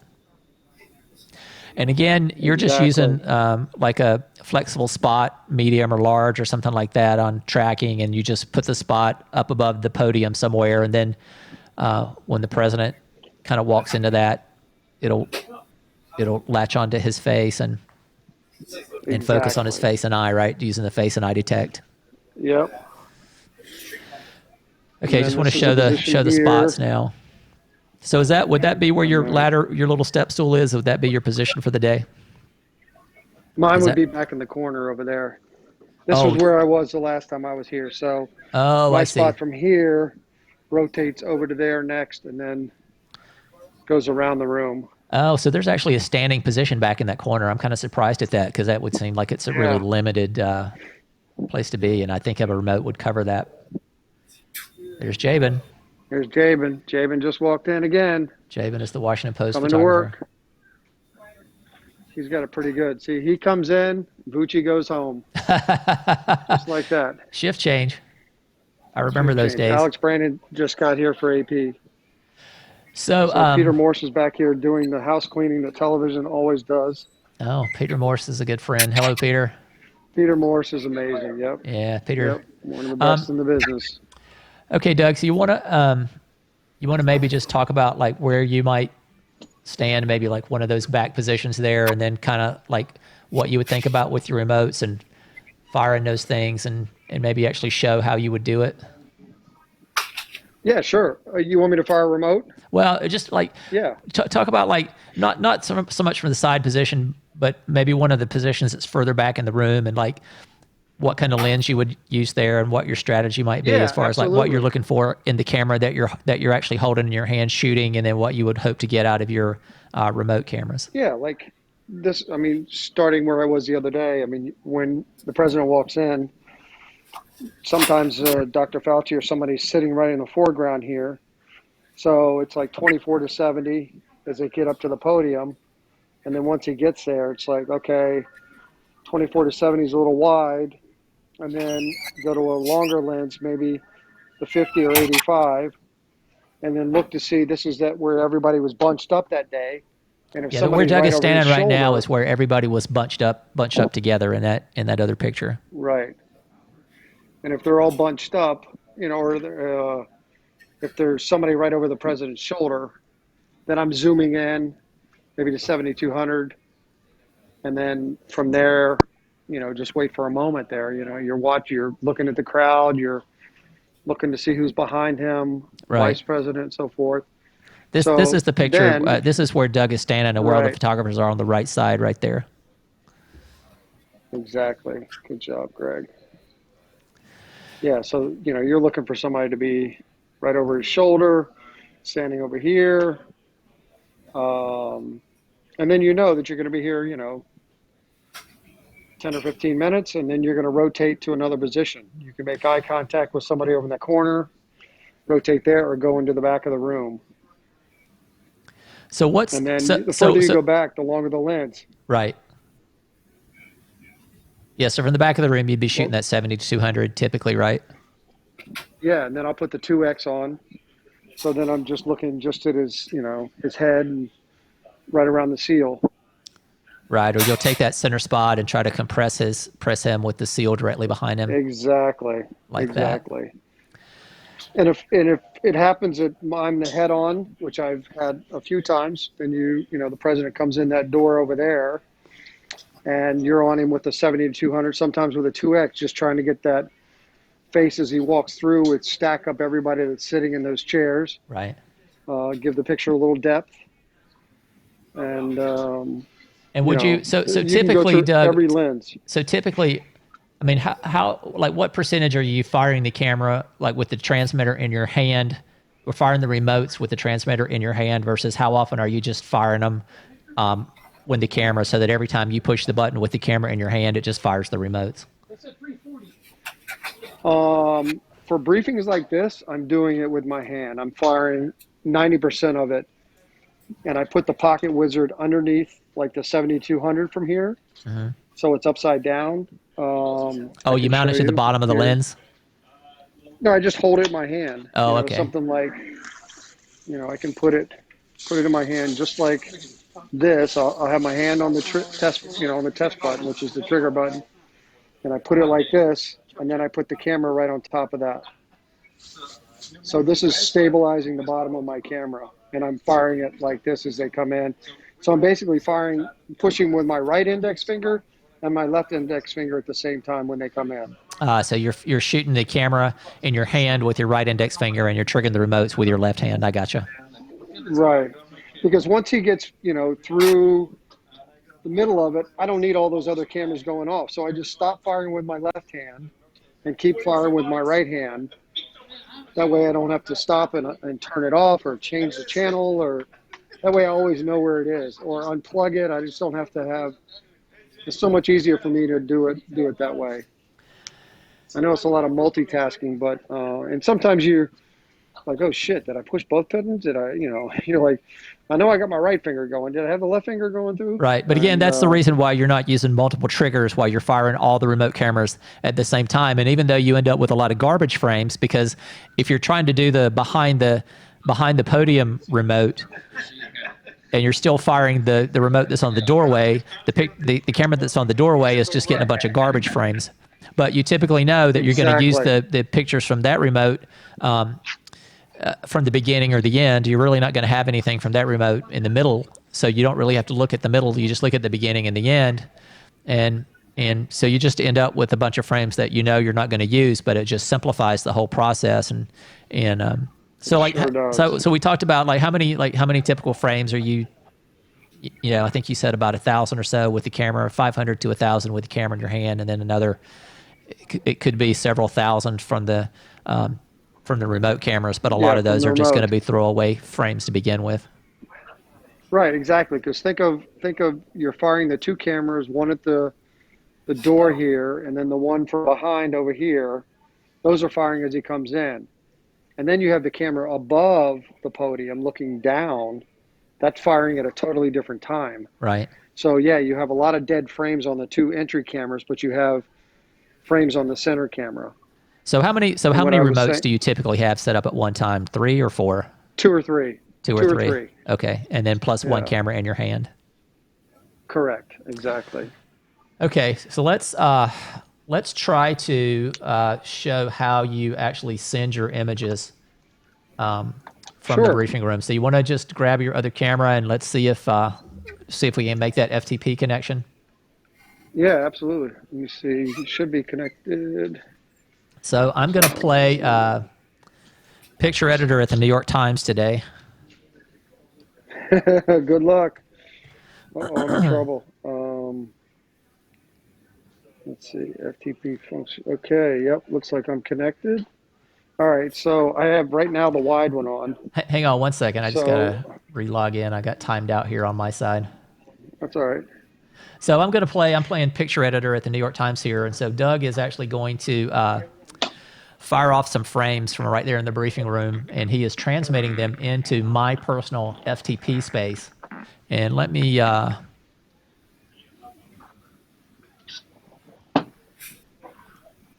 okay, so... I just fired, as you saw. I don't know if you saw Javen walk by. Um, here it is on the. Oops. Here he is walking past me. You see him? Yeah, I see him. I see him on the camera. All right. So if I wanted to transmit that one, I have a custom button on C3 to transmit that automatically to whatever FTP site I have set up. And since we connected earlier, I have yours. I just started transmitting it. Hopefully it'll land in your. Did you get a little... I don't Depending see on that. the transfer thing on the top of the screen. Yeah, it should be. Oh, there it is. So, Got it? yeah, so let me just... There's another one. so you guys can see this, and I'm just going to move this over here into this folder.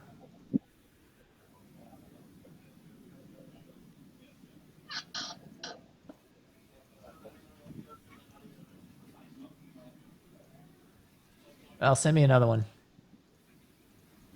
I don't see it landing. Let me go to the back. Maybe the Wi-Fi is not good back here.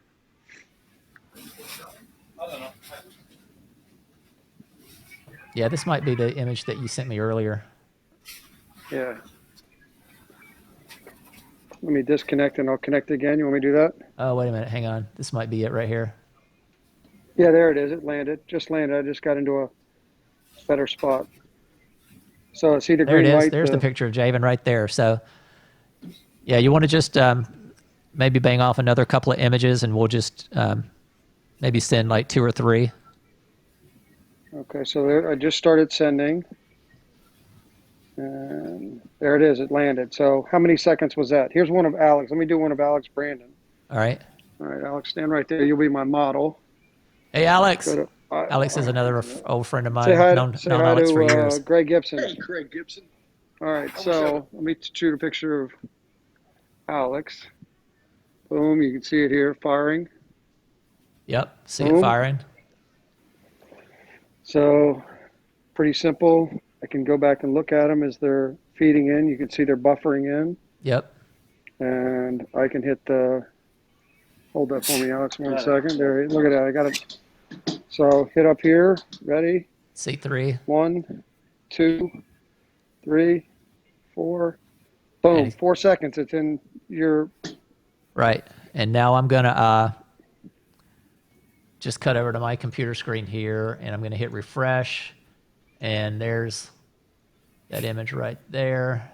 I'll just put them over here where you guys can see them. So there's that picture that Doug just shot, and that is now on my FTP server, my personal FTP server, and I have already downloaded it here in my house. So if I was the New York Times photo editor, I would already have these pictures here on my desk, so I'd easily be able Are we moving? Yeah. to make deadline. So Greg, they just Yeah. called the pool. Oh, they did? So Okay. yeah, early. No worries, Doug. Who knows why? Who knows why? No worries. I appreciate it, man. Go to work. Absolutely. And I think we got everything we needed to see. I just, it's too bad we don't have time for questions, but I will back in stick a little around. while. What's that? I'll be back in a little while. All right. I'll stick around and answer questions for everybody. If anybody has any questions kind of about what Doug was doing. The next event was supposed to happen at 5 o'clock, and now it's happening, or something's happening now, so I got to go. Oh, yeah. Go to work, Welcome to my man. world. Thanks, Doug. All right. Appreciate Love it. you, Greg. Thanks for All right. everything. Same thing, man. Okay, bye. All right, guys. So Doug had to he had to run off to actually do some work.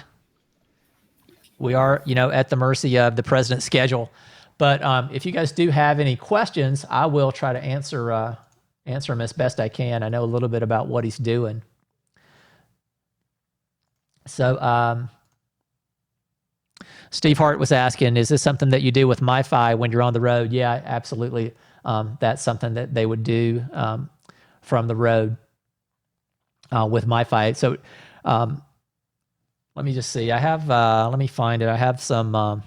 So how awesome was it to be able to see Doug transmit those pictures from right there in the briefing room and have them land on my computer literally within seconds? I think that was pretty mind-blowing.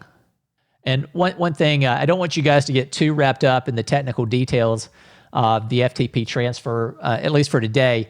I am going to come back at some point, and I'm going to try to do another show here within the next week or so, where I'm going to do sort of a comprehensive webinar on near real-time image transfer and delivery. So I'm going to show you guys how Doug is using all this stuff, and I'll go through it sort of step by step about how you set it all up. And I do think that it's something I don't work in the media anymore. I'm a wedding portrait and event photographer, but I use this FTP and this near real-time image transfer and delivery all the time for my corporate clients. I have a lot of corporate clients that are live tweeting and they need images on quick turnaround. So I'm not necessarily transferring my images from my camera out to an FTP server. I'm using an app on my phone called the Sony Transfer and Tag app, and so I'll FTP images from my camera to my phone, and then I can email those out. I can text them, or I can use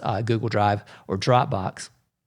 Like I said, I'm not really getting into the sort of nitty-gritty details of how the FTP transfer method works. I am going to come back and do that webinar sometime. And I know if Patrick Murphy Racy is out there watching this show, he's face-palming himself right now, because I've been saying that I was going to do something like this webinar since August, but I'm going to go on the record here, and so I'm going to say that I'm going to do it here, and I'm going to do it live, and so hopefully that'll help keep me accountable. Now, as I was saying, a lot of photographers don't think that they need to use or learn FTP. They think it's just really complicated, or they think they don't need FTP because maybe they don't have access to an FTP server. But as I was saying, the truth is you don't really need an FTP server to be able to utilize it. So FTP is something that I use a lot myself, again, for those corporate clients that need images delivered to them quickly, whether they're live tweeting or they just have some reason that they have to have those images immediately. And one of the things that makes FTP so nice is that it maintains a constant connection from the camera to wherever you're sending them to, like an FTP server. So once you make that FTP connection, the camera is going to maintain that unless you turn it off. So Doug was sending directly to an FTP server right from the camera. Now, I don't typically do that. I use that Sony Transfer and Tag app on my phone. And that pretty much is putting an FTP server in the palm of my hand so that I can send images pretty much at will without ever really having to take my eye away from the viewfinder for any extended period of time. So some of you guys out there, if you're familiar with the Sony stuff, you might say, well, why not use a program like Imaging Edge Mobile? Well, the issue with a program like Imaging Edge Mobile is that in order to use it, number one, you have to stop shooting. And number two, you have to launch the Send to Smartphone app on the camera. And number three, you have to then go in and select the images that you want to send. And then you have to connect the camera to your phone. And then you have to wait for the image to transfer, and then you have to send the images to your client. And you have to do that every single time you want to send images. So FTP is a little bit more involved to set up initially, but once you get it set up, you do all the setup before the event starts, and then once you get it set up, the camera is going to maintain that constant connection. So whenever you want to transfer images, you don't have to stop shooting, take your eye away from the camera for an extended period of time. You can pull an image up on the back of the camera, and there is a custom function that Doug was using so that he can assign the single image transfer to the C3 button on the back of his camera. So he pulls an image up on the back of the camera, he hits the C3 button, and that sends it out automatically, and he doesn't have to do anything else.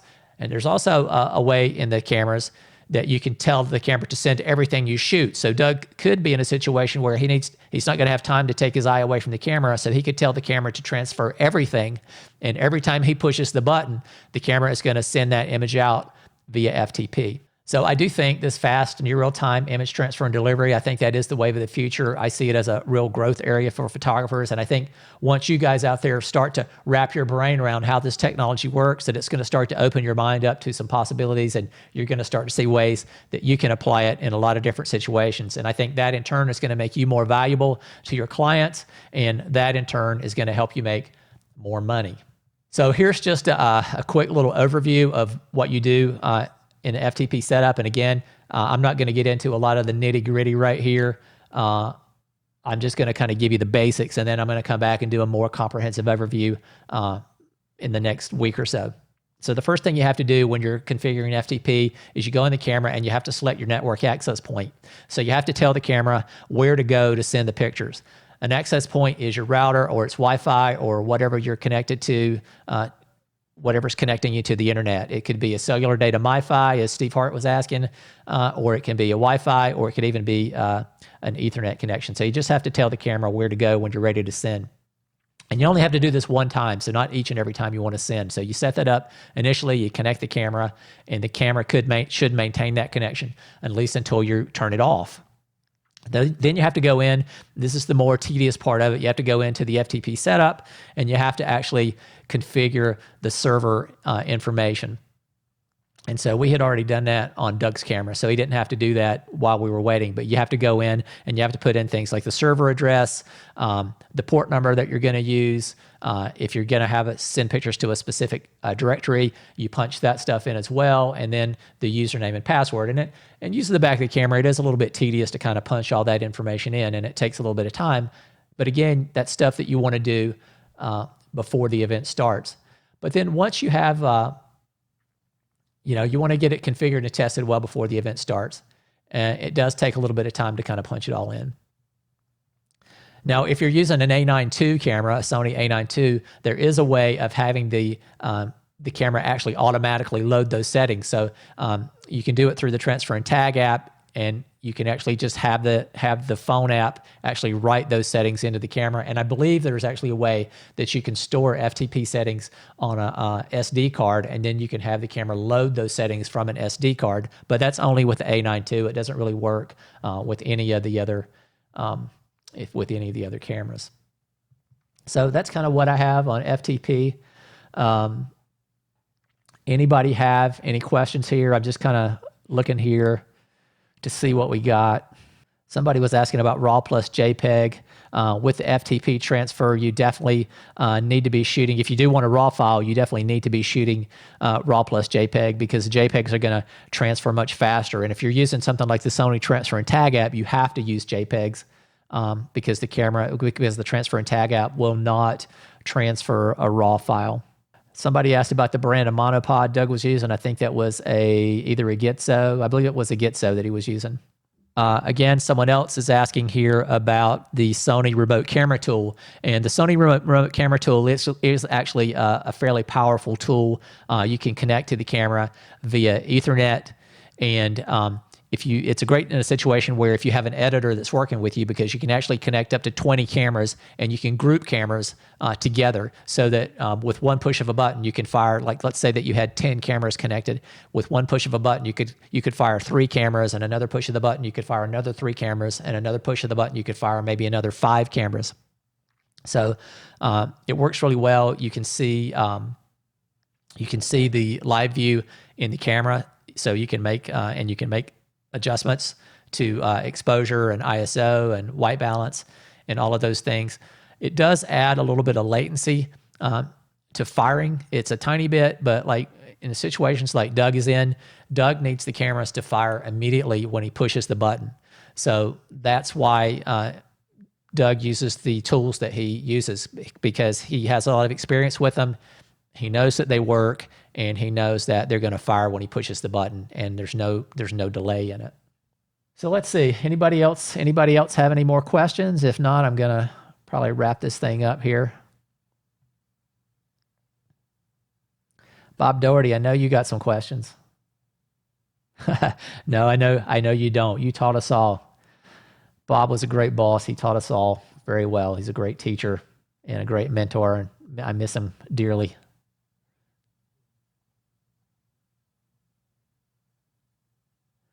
All right, guys. Well, I'm not really seeing any more questions come in.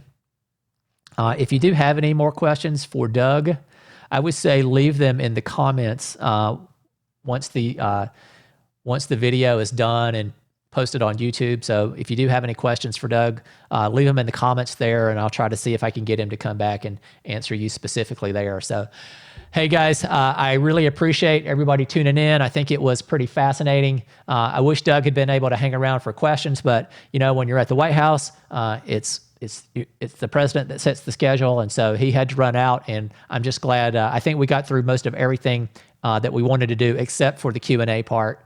So we did get to see everything. I hope it blew your mind how fast he was getting those images out of the briefing room via the FTP transfer. And I hope that'll give you guys something to think about. So thanks again for tuning in. We'll see you guys next time on The Real Picture.